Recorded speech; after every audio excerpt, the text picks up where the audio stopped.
Myself, and a little bit about Wisconsin Family Council. Julaine is, of course, going to come here momentarily and give the Liberty and Peril presentation. My name is Sikma. I'm a fairly new Wisconsinite. I've been here for about 4 years now, and I originally came from Indiana, where I worked for, born and raised in Indiana. I worked for a number of pro-family conservative groups. And when I first moved to Wisconsin, I had some friends back home, and I was talking to them, and I said, of the people that you know in Wisconsin, who should I get to know? They said, well, there's just one person, Julaine Appling. She runs a group called Wisconsin Family Action. You need to get to know her. She's pretty effective at what she does. I thought, well, that's great. I had worked with about 4 or 5 pro-family groups in Indiana, and so I was excited to come to Wisconsin. Now, when I first came up here, that was in late 2008, early 2009. At that time, we had a very different Wisconsin. Coming from a state where we had Governor Mitch Daniels as governor, we had seen some pro-family and pro-life victories in the state legislature, and now I was moving to a state where it seemed to be taking a step backward.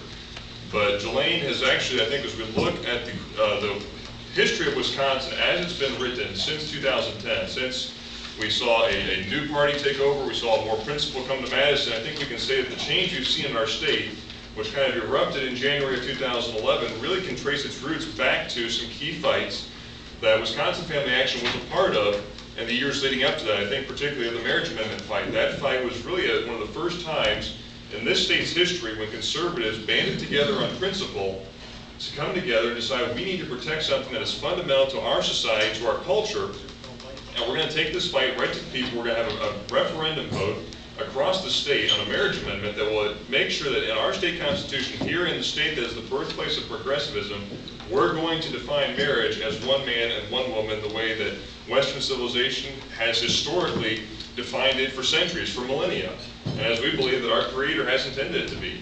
And so Julaine was actually at the forefront of that fight, so that was the kind of the image that I was coming into. I was meeting with an icon, and boy was that true.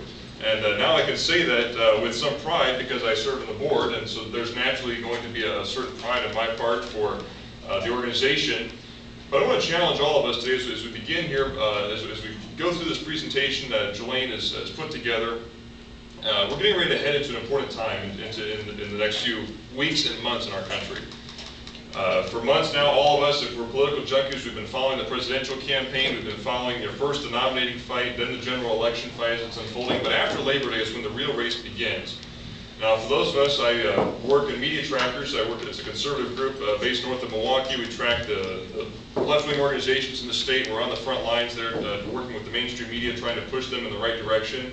So Julaine and I both of us work day to day in this, in addition to my being able to serve on the board of directors. And so for some of us, it feels like we've been running from one deadline to the next. And so the so-called sprint to November that starts after Labor Day doesn't feel like it's a special sprint anymore. It's just part of this marathon we've been running where each lap is more frantic than the last.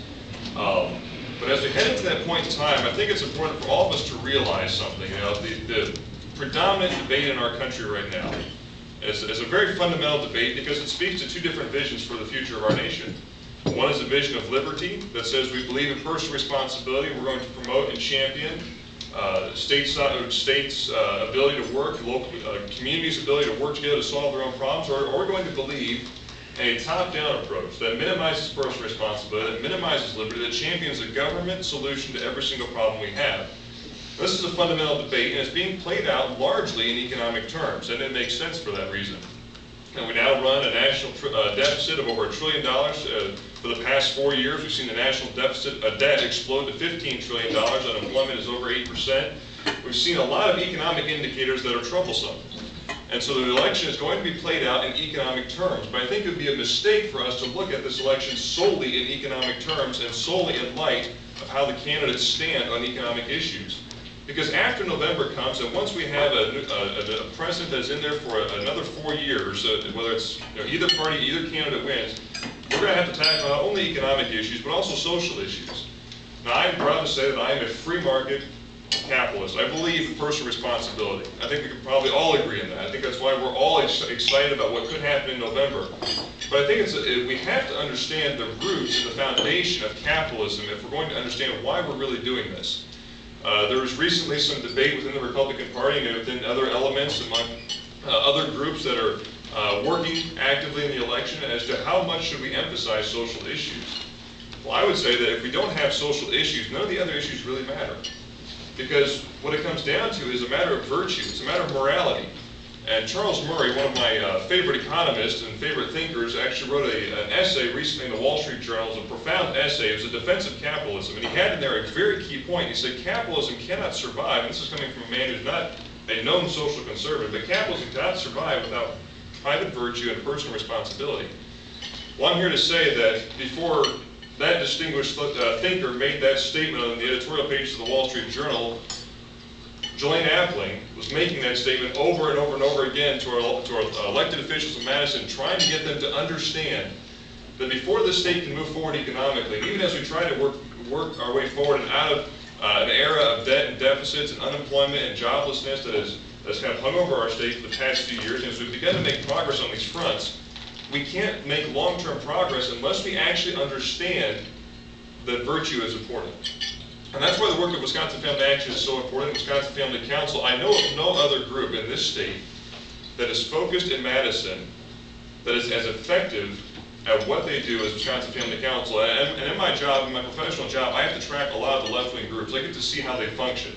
I get to see how their mission works. I know of no more effective leader in Madison among what we call the third-party groups, the outside groups that are making an impact than Julaine Appling, because Wisconsin Family Action is able to take a variety of tools. There's a 501c3 and a 501c4, and for some of you that may not make a lot of difference, but there's a side where they can do educational work to educate policymakers and lawmakers on conservative principles. There's a side where they can go out and engage voters in the field and talk about the issues that matter to each one of us. So as we listen to Julaine's presentation today, I want to encourage all of you to think about ways in which you can support an organization that I would say, after having looked at every single left-wing organization in the state, having looked at conservative organizations in 2 states and working with these organizations, I can confidently say that Wisconsin Family Action is the single most effective group in Madison that mobilizes people out across this state as they head into the polling places to vote their values and vote their principles, and then turns around and champions those values and principles and the policymakers and the legislators in Madison. So without further ado, let me introduce to you someone who's considered a legend nationwide, Julaine Appling.